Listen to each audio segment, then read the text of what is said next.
Mbote mbote na bandeko na ngai nyonso na yebi ke oyo nakoloba mingi bakosepela yango te, mais il faut vérité tolobela yango et puis ezala sans réserve, surtout ceux qui komena likambo ya mabele. Bandeko na ngai nazwi ba appel ya bato ebele, ba message ebele, bato nga ndenge nini nazoloba te. Non. Ce qui n'a pas été c'est parce que nazalaki nanu kozela Angola et éclaircir ngai nanu. Pe naki na posa na nanu opinion ya batu ya Angola, ba décision oyo bango bazwi. Comme ça, na sangisa ba opinion ya Angola na oyo ya diaspora. Bandeko na ngai nakoloba pe na portugais kaka na ndenge nazoloba boye. Bandeko Israël ba bomaka bato kuna pona likolo ya mabele ya Israël. Les Palestiniens tuent pour la Palestine. Et les Blancs, les Occidentaux nous tuent, font du mal au tiers-monde à cause de leurs intérêts. Les Blancs nous tuent parce qu'ils se défendent pour leurs intérêts, pour leur pays. Alors, je ne vois pas pourquoi Angola peut abana ko bomate, to abomate ndingi salaka Israël, salaka Palestine, salaka bamindele pour na intérêt Angola, to ya peuple angolais. Bandeko tolandi na ba réseaux sociaux bomoni balobi likambo ya ndeko Maketo Antonio Maketo ye bakangi ye na police angolaise na 5 299 469 $. Je dis bien 5 299, donc 299 469 $. Na moninga na mosusu Jean Mongebele Niami ye bakangi ye na 5 588 850 $. Balobi na ngai ke Maketo Antonio azali angolais ndenge bango balobi, et puis Jean Mongebele Niami ye azali congolais. Bandeko nako che yango pe na YouTube na ngai oya kokota, bien que balobi na portugais, mais nako che yango pe comme soki boyoki oya ngai bongo boyoka pe oyo ya Angola oyo bango balobi nako che yango pe. Bandeko Maketo Antonio na yebite soki azali angolais ya solo na yebite, mais balobi azali angolais, et Jean Mongebele Niami nde azali congolais.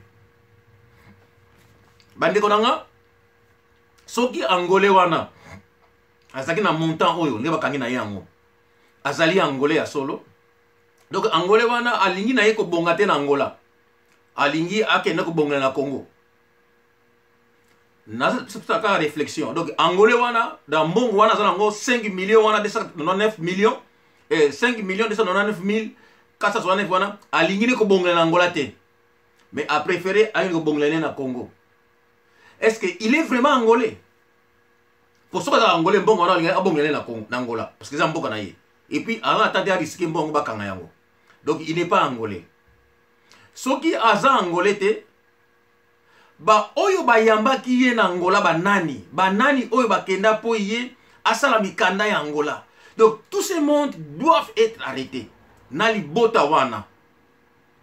Soki azali angolais a solo, il faut asala pandi peuple angolais a monaye. Parce qu'il y a un traître que oyo a la malfaisance. Écoute, Pascal Voilou a koufi pauvre. celui qui a donné sa vie pour l'Angola, Zan Congo, il a donné sa vie pour l'Angola. Il est mort pauvre. Ambroise Lokoki est mort pauvre. Papa Kwarta Punza est mort pauvre. Ils sont tous morts pauvres. Venache de Mora est mort pauvre. Donc, dans Congo, Oyo, Babouni, ils ont donné leur vie pour l'Angola. Mais Bakoufi pauvre.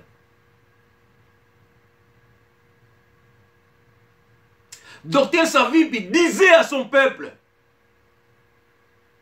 que Mosala Soko Yibi Bakangi Yokoleka. Il a toujours dit ça. Nekunangai Congolais Oyo Azui Soki Jambo Bonge Bele Nyami na Congo Yibite là où les Rwandais tuent. Mais ayena yena Angola Pombongo ya Angola Azwa yango akende nango na Congo. Mais ndekonangai est-ce que biso bangolais bonté oya biso ya koyamba ba étranger ezali problème pour na biso. Mais mabe Angola ezali nini? Et je me pose la question maintenant, armée angolaise oyo ezalaki ko boma tango na biso ke no otema na nzela boye ba bengi yo camarade documento gimi pa ba bengi masasi. Armée oyo et bomaki bangolais, ceux qui ont refusé de voter pour le MPLA. En 92, sèche affaire sangrante. MPLA armée wana et bomaki batu ya sud, et bomaki batu ya nord. Armée anglaise wapi. Que lelo Angola bako envahir Angola ba pays voisins. Baya bateka bakisi, ba bongola bandundu bakoma mindele, akoma mutu mwindu, basala banguma. Parce que la ya ndenge na ndenge, baila ba sida, bato pesa batu. Mais pourquoi ils ne peuvent pas être exécutés ces gens-là? Mais pourquoi pas? Na Congo, Congolais, alingi na yeko boma Rwandais te. Parce que ceux qui balingi mboka ya solo, c'est le moment. Batelema, baba na ko boma ba Rwandais. Ce n'est pas l'ONU. Ce n'est pas la communauté africaine. Là où les Kagame est même la tête de la communauté africaine. Mais si vous voulez votre pays, vous voulez la paix ou vous voulez récupérer votre pays, c'est le moment. Levez-vous et commencez à tuer les Rwandais, de tuer les policiers, tuer les Blancs, tout ce que vous trouvez, vous les tuez. Parce que vous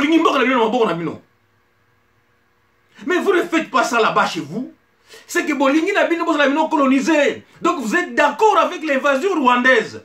Donc vous êtes d'accord, pas au Rwandais. Mais restez chez vous. Ne venez pas faire du mal chez nos pays.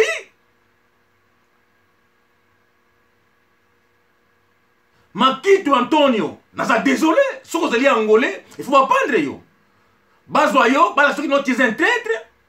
Oyo zana mbongo, les mbongo na angolais bon na peuple angolais mais qui on a na Congo. Ça n'a pas de sens, donc tu n'es pas angolais. Parce que mbongo est toujours dans la poto to kenza na Angola. Parce que là c'est chez nous. Congolais sont dans la poto au Congo parce que là c'est chez lui. Alors comment m'expliquer que non bolingi mbongo bo kenza na Congo? Mais vous n'êtes pas des Angolais. Congolais wana, mais il faut qu'on exécute. Bamona que non, les étrangers ne peuvent pas venir habiter chez nous au pays. Le pays nous appartient. Si le Juif tue, les Palestiniens tuent pour leur terre, mais nous devons aussi le faire pour nous. Moi je vois aucun mal. Ou azali déranger à Moninga Nanzela, au Betingambata, au Trason de Rosong Sate. Parce que eux, comme ils cambient ma belle, et comme ils cambient respect. Moi, j'ai des frères zéro qui sont nés avec. On a beau taper, on a collé la banque sur mes frères. Dans ce qui est comme Yenda Mundibu, que son âme repose en paix.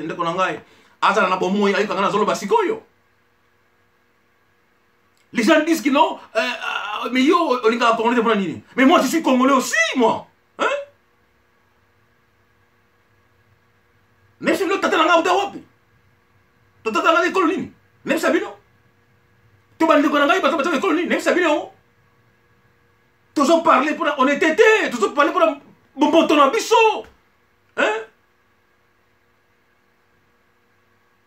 Mundela lingi bisoté et vous laissez les blancs chez vous au pays. Mais non! Les blancs vous les tuez aussi! Comme ça ils vont comprendre que non, non, non, ils ne veulent pas ça. C'est là que les gens décident. C'est là que vous allez vous asseoir pour débattre. Hein?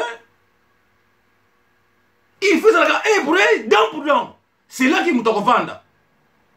Hein? Ceux qui Congolais, vous avez Rwandais dans le pays, vous avez Bango, vous avez Kata Bango. Les mondes, ils vont comprendre que non, les Congolais ils ont fâché, donc ils sont sérieux. Rwandais va quitter.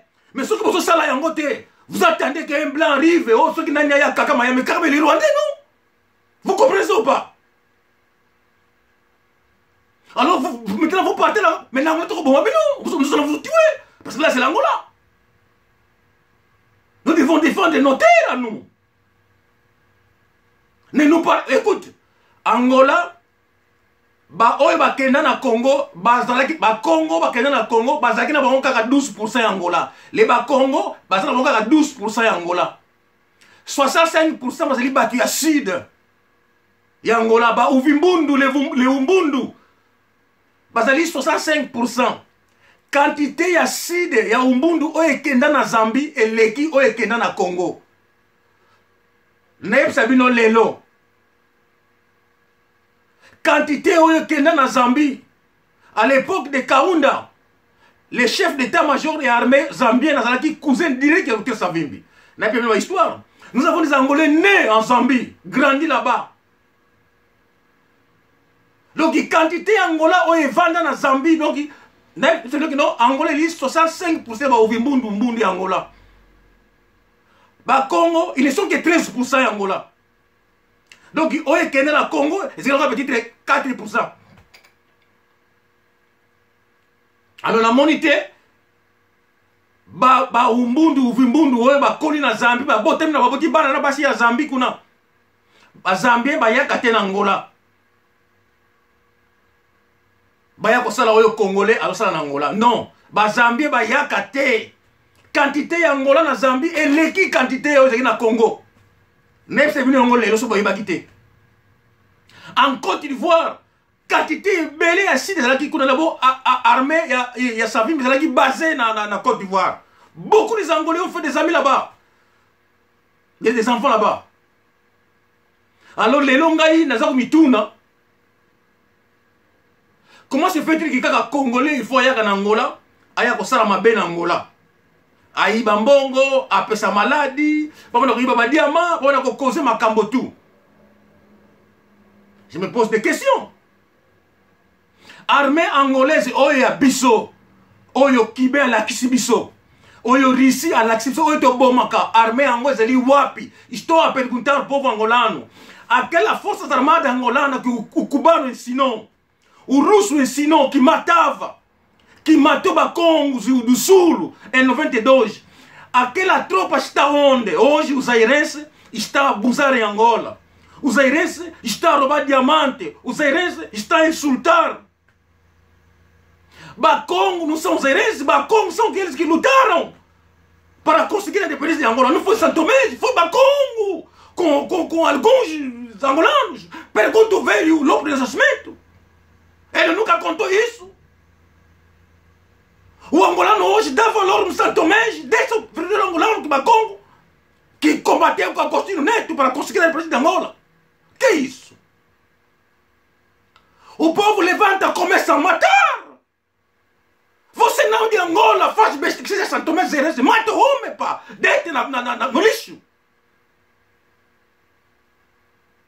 O dinheiro de Angola fica em Angola para o povo angolano.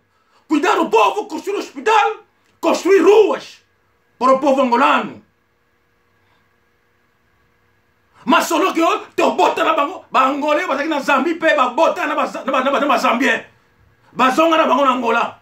Les Zambiens ne viennent pas en Angola commettre des bêtises, voler, faire des crimes, non? Ils ne font pas ça. Bah Ivoiriens, bah Yakate, bah Salayango, bah Congolais à Brazza, là où l'Olympe a passé des années pour conquérir l'indépendance. Ils ne font pas ça. Mais pourquoi Congolais ou Zaïre toujours? Pourquoi? Mais c'est la Congo, tu vas Nzala, na Congo? Otokima qui est oppression portugaise. Quand on a Congo, tout ça, il m'a bé. Tout ça, il va continuer à milieu de Angola. Mais dis, pauvre Angolano, comment ça matar, pas? Les ventes matent pas pour défendre la patrie angolane, pas? Et nous qui le savons, nous devons commencer à tuer. C'est tout. C'est ça que j'avais à dire à mon peuple, dit.